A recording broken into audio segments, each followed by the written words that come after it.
Então, eu gostaria de, antes de mais nada, parabenizar a organização desse evento, que eu acho que é uma homenagem mais do que devida, né, ao nosso grande arquiteto e com o qual nós aqui da FAO convivemos diariamente, que nos traz sempre uma série de questões. Gostaria de agradecer nominalmente a Mariângela e a Marta, que entraram em contato comigo para a participação dessas mesas. E é um prazer estar aqui com vocês e com os meus queridos colegas e amigos, o Ângelo, né, amigos de velha data aqui nesse nosso percurso, nesse percurso totalmente distinto na FAO, e o Silvio, uma aquisição mais recente, e sempre um grande batalhador e um grande polemista, né? Na verdade, essa minha apresentação não vai ser uma apresentação centrada nas questões de preservação, especificamente das obras do Ortiga, mas relacionadas à preservação do moderno em geral, a partir de duas questões que me têm preocupado bastante nesses últimos tempos. Não são as únicas questões envolvidas com a preservação do moderno, mas são algumas das questões possíveis sobre as quais eu acho que vale a pena meditar. O patrimônio moderno tem despertado um interesse crescente nos últimos anos, levando em conta o alargamento daquilo que nós passamos a considerar como bem cultural, que tem se ampliado significativamente nas últimas décadas, fazendo com que nos interessemos por bens cada vez mais variados e relacionados a um passado cada vez mais próximos a nós. E grande parte do patrimônio moderno passa a ser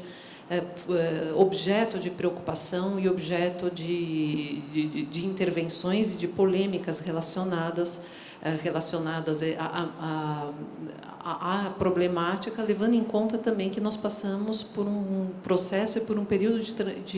de mudanças e de destruições muito aceleradas. E isso tudo vai incomodando e vai despertando uma série de polêmicas, desde algumas mais antigas, que, de certa forma, são um marco no âmbito da preservação do moderno, como foi o caso, a famosa polêmica já do final dos anos 50, da proposta de destruição da Vila Savoie, que mobilizou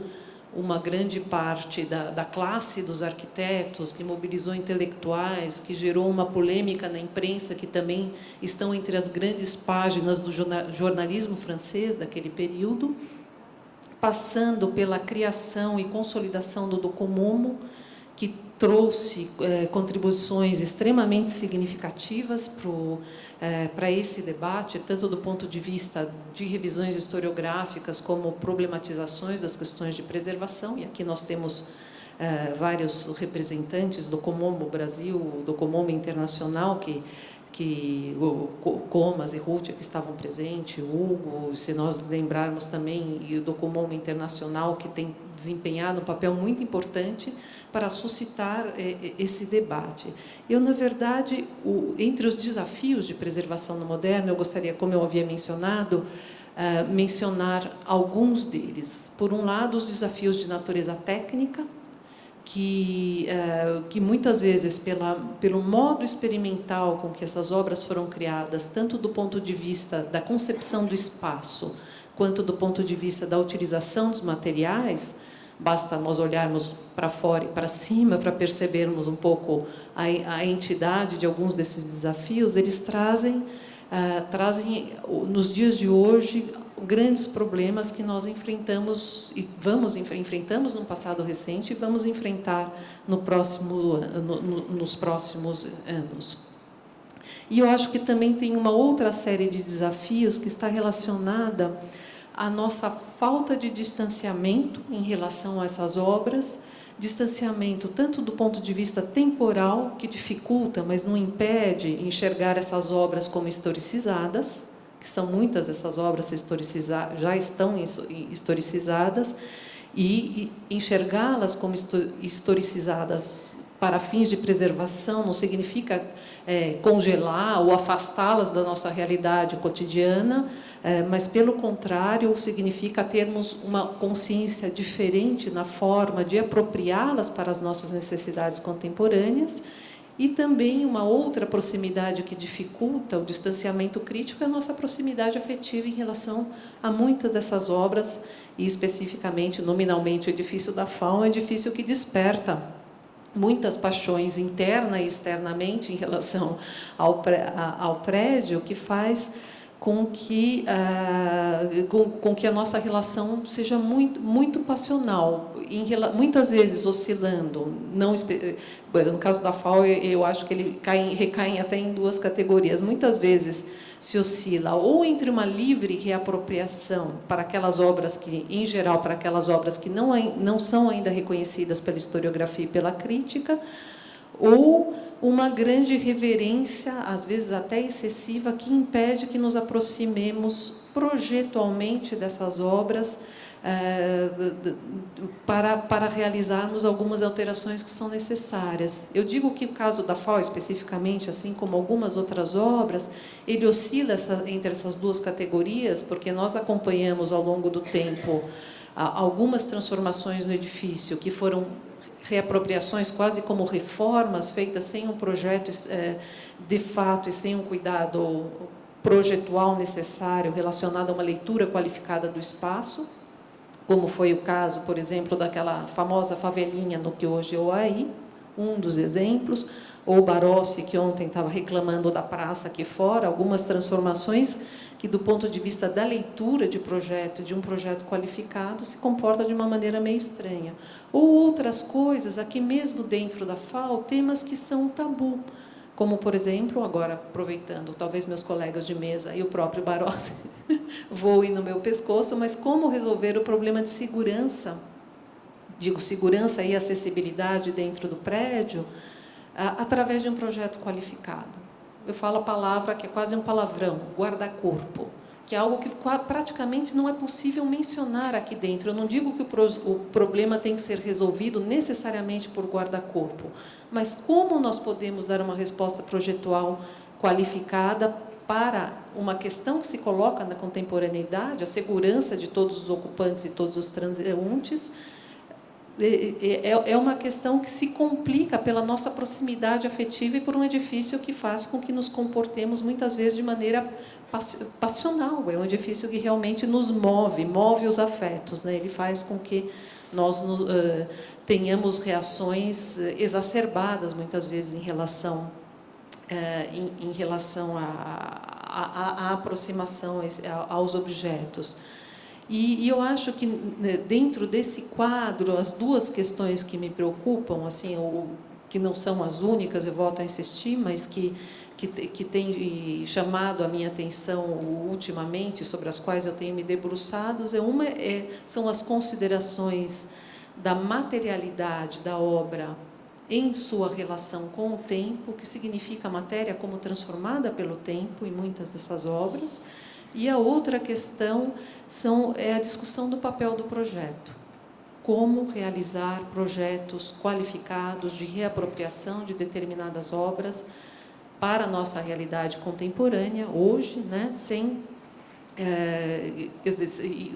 numa relação menos passional e um pouco mais racional para um uso qualificado dessas obras, sejam elas reconhecidas ou não como bens culturais, sejam elas valorizadas ou não pela crítica, né? O papel do projeto para o moderno nos dias de hoje. E para tratar dessas duas questões, eu vou invocar alguns autores que se debruçaram sobre o tema, obviamente não todos, mas que colocam as questões de uma maneira problematizando essas questões. Um deles é um autor alemão chamado Heinz Altöfer, que não se ocupa de arquitetura, mas que faz uma leitura desses problemas de restauração de obras recentes aí voltadas para as artes, chamadas artes plásticas, né? Ele foi o diretor do Centro de Restauração de Stuttgart durante muitos anos, de Düsseldorf, desculpa, e desde os anos 60 vem trabalhando com a restauração de obras de arte modernas e contemporâneas. E ele, a partir de uma experiência acumulada de 20, 30 anos de intervenção, ele coloca uma série de questões em relação à própria intervenção, ao próprio restauro, e acaba classificando, grosso modo, as obras em 3 categorias, né? Por um lado, aquelas obras que são assimiláveis do ponto de vista da expressão e da materialidade a obras mais tradicionais, para as quais a ação de restauro tem muitas semelhanças, não apresentam maiores dificuldades do ponto, toda obra apresenta dificuldades, mas não apresenta grandes diferenças em relação a métodos e a formas de aproximação ao restauro dessas obras. As obras que, do ponto de vista material, traz uma série de experimentações, material e plástico, mas que acabam colocando problemas mais técnico-operacionais do que conceituais propriamente ditos, do que de método propriamente dito do ponto de vista do restauro, e as obras que têm uma relação diversa com a materialidade, e é um caso em que exigiria muita cautela, como, por exemplo, performances, art e manifestações transitórias, para as quais não dá para pensar em restauro em termos tradicionais, mas que tem que existir uma aproximação diversa, principalmente pensando em termos de documentação, registro, etc. Então, eu invoco o Althöfer porque ele foi um autor lido por alguns arquitetos recentemente, inclusive no que diz respeito a intervenções em obras modernas, como Cláudio Varagnoli, professor da Universidade de Pescara, que fez uma palestra aqui há 3 anos, que ele reinterpreta essas categorias do Althöfer para o campo arquitetônico, trabalhando com as obras modernas. Então, essas obras que têm muitas afinidades do ponto de vista formal e técnico, com alguns ou com manifestações mais consagradas, por assim dizer, para as quais não haveria grande dificuldade de reinterpretação do método, da metodologia consagrada pelo restauro arquitetônico, ou das metodologias, porque são sempre plurais, para esses casos, e outras obras que colocariam, pelo seu experimentalismo, colocariam uma série de problemas, de desafios técnico-operacionais, mas não necessariamente conceituais, que é uma obra como a FAO, por exemplo, que ele enquadraria nessa categoria. Ele que restaurou a fonte da esfera no Foro Itálico, o Varagnoli, que restaurou a fonte da esfera no Foro Itálico há 10 anos. E, claro, que existem obras efêmeras também, que colocam também essa outra série de problemas. E o Varagnoli, ele problematiza justamente essa nossa dificuldade ou a tentativa, muitas vezes, de inventar, digamos assim, uma restauração diferente para o moderno. Então, ele coloca esse problema. Esse é um problema que, para ele, que existe. E alguns outros autores, que têm entradas distintas, como alguns franceses, entre eles o Gérard Mounier, que vem pela linha da história, ele não é arquiteto, ele é historiador, ou a Simona Sal, que vem da linha da arquitetura, por exemplo, italiana, que colocam esses problemas a partir também tem essa leitura desses dois campos distintos de atuação, né? Quer dizer, 2 formas distintas de abordar as obras mais próximas a nós. As obras que são reconhecidas, isso pensando no ambiente francês e italiano, respectivamente. As obras que têm um valor reconhecido já pela historiografia e pela crítica, em que a tendência é uma volta ao estado original,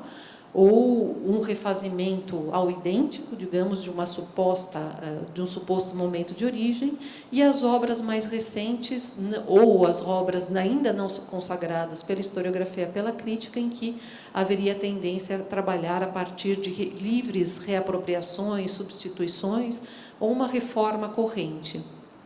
E eles, apesar dessa entrada totalmente distinta como âmbito de interesse de abordagem dos problemas de preservação, os 2 autores chegam a essa mesma conclusão em relação aos seus respectivos ambientes culturais, né? E o Mounier, especificamente, ele tem um percurso muito interessante, porque ele, por exemplo, foi um dos poucos que defendeu para o projeto de Pessac do Le Corbusier, perto de Bordeaux, que ele entendia aquelas transformações feitas no conjunto residencial, as transformações feitas ao longo do tempo, como de interesse, como parte historicizada do conjunto, e que deveriam também ser protegidas. Mas a tendência, quando se fala de Le Corbusier, é sempre voltar ao estado mais próximo possível de original, sem levar em conta as transformações feitas pelo tempo. E justamente o que esses autores estão colocando, e associados ainda a uma autora espanhola que me é particularmente cara, Ascensión Hernández, é o problema dessa relação com a matéria, dessa forma idealizada da arquitetura. Ascensión Hernández, num texto que talvez vocês conheçam, que se chama Clonación Arquitetônica, né? Clonagem arquitetônica, ela levanta aquele famoso caso, né? O notável caso do pavilhão projetado, o pavilhão da Alemanha projetado pelo Mies para a exposição de Barcelona de 1929. E o que ela enfatiza é que, apesar dos autores explicitarem que se trata, né, de uma versão reinterpretada da obra, o que nos dias de hoje todos nós nos referimos a essa obra como o pavilhão do Mies. E não é o pavilhão do Mies, né? O pavilhão do Mies desapareceu e a questão, o que ela mostra em relação ao pavilhão especificamente, é que essa construção, de fato, ela faz uma série de releituras do projeto e da obra. Quer dizer, é o pavilhão, aquele que está lá hoje, que não é nem o projeto como construído, mas é uma versão idealizada do projeto, segundo aquilo que talvez o Mies gostaria que ele tivesse sido na vida real, né? Quer dizer, algumas das qualidades exaltadas depois exaltadas pela historiografia e pela crítica, eram qualidades que, na verdade, eram aparência, né? O Mies, na verdade, não se ocupou muito de acompanhar o processo de construção, mas, principalmente, ele se preocupou com as fotografias do pavilhão que deveriam ser divulgadas e que ele controlou com muita cuidade, né? Então, essa questão, os pilares não eram de aço cromado, as paredes não eram revestimento de placa, quer dizer, não eram apenas uma estrutura autônoma com paredes de vedação, eram paredes estruturais de tijolo revestida de mármore. A cobertura, que parecia plana e de concreto, não era nem apoiada nos pilares, não era plana nem de concreto e era apoiada em paredes. Uma série de questões que depois que foram consolidadas como de grande interesse ou como manifestos da arquitetura moderna, elas, na verdade, foi um controle de um discurso a partir da aparência e não da obra construída. E o que a Ascensión Hernández procura problematizar é essa questão. Assim, aquele pavilhão nunca existiu sobre aquela forma. Na medida em que ele é assemelhado, vejam bem, ela não é contra essas novas construções, que eu acho que podem ter um enorme interesse do ponto de vista didático para a experimentação de um espaço, que eu acho que todos nós aqui temos essa sensação que é muito distinto você ler um projeto, olhar para um projeto, ou você andar para uma obra, a percepção da obra muda completamente. O que ela questiona é que, justamente, não é nenhuma réplica daquilo que, de fato, foi construído, é uma visão idealizada do projeto, e, na medida em que aquilo, sucessivamente, vai sendo assemelhado e confundindo como se aquele fosse, de fato, o pavilhão do Mies, é esse pavilhão do Mies que nunca existiu, que é totalmente depurado das suas contradições. É uma visão idealizada da história, e esses processos, o que preocupa, quer dizer, esses processos de oferecer uma visão idealizada da história, que são processos que nunca são inócuos, né? Eles podem ter consequências, e as consequências podem ser graves. Eu chamo a atenção para esse problema porque é muito comum nas discussões sobre a arquitetura moderna, justamente pela existência do projeto, por nós termos acesso a muitos dos projetos e muitas vezes ao projeto executivo, é assemelhar a arquitetura a partituras musicais, desconsiderando que poderiam ser reinterpretadas quantas vezes fosse de interesse, né, nos mais variados lugares, desconsiderando muitas vezes a relação da obra com o sítio em que foi construído e a repercussão dessa obra no lugar onde foi construída, mesmo que tenha sido uma obra feita com elementos pré-fabricados ou feita para ser reproduzida. A obra, a partir do momento que passa a existir no espaço, ela tem uma interação com está inserida, sendo modificado por esse entorno e tendo repercussões nesse espaço, e esses processos, né, não, quer dizer, não são processos que não são replicáveis, e assemelhar um projeto arquitetônico a uma partitura musical é também deixar de lado, muitas vezes, quer dizer, claro que existem coisas que existem comparações que podem ser feitas, mas na medida em que você equipara uma coisa à outra, você deixa de considerar a relação totalmente diversa da música e da arquitetura com a materialidade. E aí essa é uma das questões que tem me preocupado ultimamente, né? Quer dizer, entre as questões que tem me preocupado é a relação da arquitetura com a materialidade, sendo que a música é uma arte performática que deixa de existir, digamos, quando acaba a execução, e a arquitetura não, ela perdura. E o que nós fazemos com esse existir e persistir no tempo das obras arquitetônicas? Então, essa é uma questão que diz respeito a essa relação com a materialidade, que muitas vezes não tem sido problematizada ou tem sido apresentada como se fosse algo de solução simples, e algo que, no meu entender, é algo que precisa ser problematizado, porque essas questões são delicadas e os resultados não são inócuos quando você equipara uma coisa a outra, ou como o Silvio tem se debatido muito com esse problema das chamadas reconstruções. Ou num caso específico, que é algo que me atazana um pouco, edifícios, por exemplo, em restaurações, que falam: o edifício voltou às suas cores originais. O edifício não voltou a lugar nenhum, ele não volta, né? Ele está lá, ele foi para outro lugar. Quer dizer, o mais propriamente se deve falar, o edifício foi pintado novamente com cores que remetem à sua coloração de origem, porque o estado original, a cor original é indemonstrável. E, da mesma forma, com essas chamadas reconstruções, não são reconstruções, são novas construções feitas, baseadas mais ou menos fielmente no projeto. Então, eu acho que nós precisamos um pouco afinar o nosso vocabulário para não induzir a enganos e não induzir, principalmente, o que mais me preocupa é um achatamento ou uma eugenia da história, na medida em que muitas contradições relacionadas aos processos de construções dessas obras são suprimidas nessas chamadas reconstruções. Então, esse problema da relação da obra com o tempo, da obra em sua materialidade com o tempo, que são duas coisas, para mim, intrinsecamente ligadas, e a dissociação,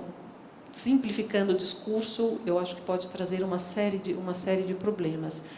E sempre relacionada a essa questão da materialidade da obra, uma das coisas, um dos problemas, uma questão relacionada ao moderno especificamente, é o desaparecimento quase da cultura da manutenção ao longo do tempo, ao longo do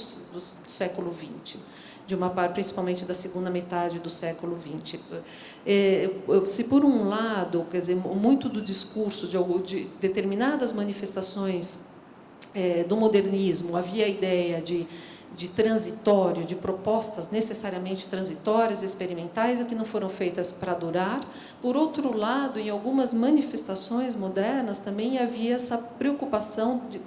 havia essa consciência de que muitas obras deveriam e poderiam ser duradouras e ser eternas. Tanto que o concreto, por exemplo, era considerado uma pedra artificial que desafiaria os milênios, ou o vidro, ou alguns materiais plásticos que eram considerados naquele período como que não sofreriam modificações, ou o alumínio, materiais que durariam para sempre, sem precisar de manutenção. E isso associado a uma outra série de problemas relacionados ao próprio mercado de construção, a inviabilidade de determinados processos, ou entendidos como inviáveis, acabou fazendo com que a elaboração científica, conceitual e as preocupações técnicas com relação à manutenção das obras fosse pouco a pouco deixada de lado, sempre sendo que isso era uma preocupação desde milênios, desde Vitrúvio, passando por Alberti, passando pela tratadística ao longo dos séculos, né, 16, 17, 18 e 19. A manutenção é algo que deixa de ser uma preocupação, é deixada de lado, e por essas duas vias de reflexão, ou pela transitoriedade das obras, ou pela duração eterna, não alterada por esses materiais que apareciam como milagrosos num determinado momento, o que foi ficando de lado na nossa relação com os edifícios foi a preocupação com a manutenção, com o cuidado e a forma de intervir aí do ponto de vista técnico. E esse é um ponto com o qual hoje nós nos deparamos de uma maneira até muito dolorida, por exemplo, nesse edifício. Tivemos que passar por obras grandes, não por falta de cuidado, que a nossa cobertura, na verdade, passou por muitas manutenções tentativas, pelo menos, ao longo do tempo, mas pela falta de controle técnico. E agora nós precisamos ter essa consciência de que, tendo feito essas intervenções, nós precisamos nos preocupar com uma conservação atenta e programada ao longo da vida desse edifício. Porque achar que foram feitas obras e que depois dessas obras nós podemos esquecer tudo, vai ser um grande engano que nos vai levar a gastar outros milhões e milhões de qualquer que seja a moeda, né, no futuro, e sempre podendo trazer danos à matéria da obra, danos muito significativos quando você deixa a deterioração avançar até determinadas fases. Então, por essa série de problemas e por outros que existem em relação à arquitetura moderna, o que chama a atenção é a necessidade de refletir criticamente sobre o que se tem feito, sobre os princípios que guiam a preservação e sobre a forma que eles são ou não apropriados em relação à arquitetura moderna, porque precisam ser reinterpretados para enfrentar essas questões técnicas, metodológicas e operacionais que se colocam, e a necessidade, inclusive, crítica e autocrítica do campo da preservação, para não se tornar um campo alienado e autorreferencial e totalmente afastado dos problemas que nos dizem respeito. E, por outro lado, nem levar a um afastamento da reflexão crítica que leve a outro tipo de alienação em relação a qualquer tipo de referencial. Então, chamar a atenção para esses problemas que se colocam com muita premência para nós em relação à arquitetura moderna e contemporânea, especificamente nessa casa.